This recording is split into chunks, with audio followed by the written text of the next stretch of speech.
Terlapor pencemaran nama baik Jokowi Roy Suryo meminta agar skripsi Jokowi juga diperiksa keasliannya. Ia bahkan menyebut skripsi Jokowi tidak layak dan palsu. Saya sesuai stand ya. Jadi artinya ketika itu saya akan tunjukkan bukti-bukti pemeriksaan primary evidence ketika saya memeriksa skripsi waktu itu.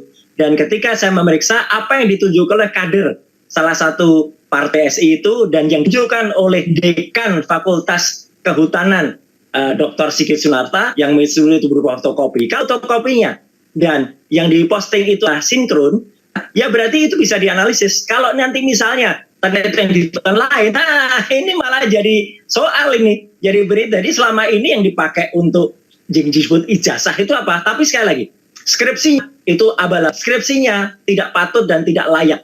Skripsinya kita berani main 99,9% itu adalah palsu.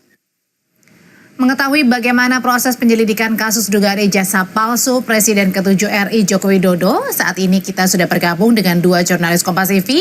Ada Widi Nugroho di Solo, Jawa Tengah, kemudian di Jakarta, tepatnya di Polda Metro Jaya, ada Jona Hamonangan dan juru kamera Yanuar Ruslim. Tapi kita ke Solo terlebih dahulu. Widi, kalau tadi kan ini dari pihak Barreskrim Polri telah melakukan konferensi pers menyebutkan bahwa proses penyelidikan kasus ijazah palsu ini sudah mencapai 90%.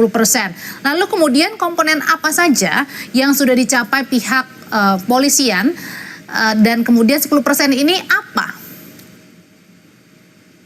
Ya, Audrey dan saudara, memang dari Barreskrim sendiri sudah mengatakan bahwa pemeriksaan saat ini sudah mencapai 90%. Mereka sudah memeriksa setidaknya 31 orang saksi dan ini adalah data-data yang dikumpulkan baik dari perguruan tinggi tempat Jokowi berkuliah ataupun dari SMA yang Jokowi juga bersekolah. Data-data yang 90% ini dari keterangan-keterangan para saksi tersebut, termasuk juga dengan menunjukkan bukti-bukti seperti misalnya saja ijazah-ijazah dari teman-teman waktu sekolah dan juga kuliah dari Joko Widodo sendiri. Sementara untuk 10%-nya, pemeriksaan saintifik secara laboratorium forensik akan dilakukan ini untuk membandingkan. Ada 7 sampel ijazah yang digunakan oleh polisi yang nantinya akan digunakan untuk membandingkan dengan ijazah asli milik Joko Widodo sendiri yang kemarin sudah ditunjukkan kepada penyidik dan itu nantinya akan dibuktikan secara saintifik lewat laboratorium forensik Polri. Dari sinilah nanti akan didapat identifikasi apakah ijazah ini identik dengan yang lain atau tidak. Dan tadi juga sudah disebutkan bahwa proses yang hanya 10% ini bisa menganulir yang 90%, artinya nanti jika ditemukan memang ijazah ini identik dengan pembanding-pembanding yang lain dari hasil lab forensik dari Polri, maka dipastikan bahwa ijazah tersebut asli.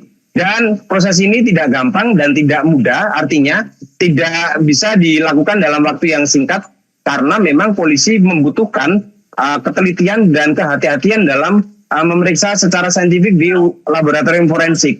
Karena ini menyangkut dengan nantinya masalah-masalah lain yang mungkin akan terjadi. Seperti yang kita ketahui, gugatan dilakukan baik di UGM ataupun di SMA Negeri 6 Solo. Karena memang ada 2 ijazah yang diragukan oleh para penggugat, yaitu ijazah SMA dan juga ijazah di bangku perguruan tinggi milik Joko Widodo sendiri. Dan polisi sampai sejauh ini sudah memeriksa 31 orang saksi, di mana kebanyakan seperti teman sekolah ataupun kuliah berada di Jogja dan di Solo. Jadi mereka mendatangi 2 kota ini untuk melakukan pemeriksaan-pemeriksaan sembari untuk mengambil sampel 7 ijazah yang sudah diamankan saat ini. Ada beberapa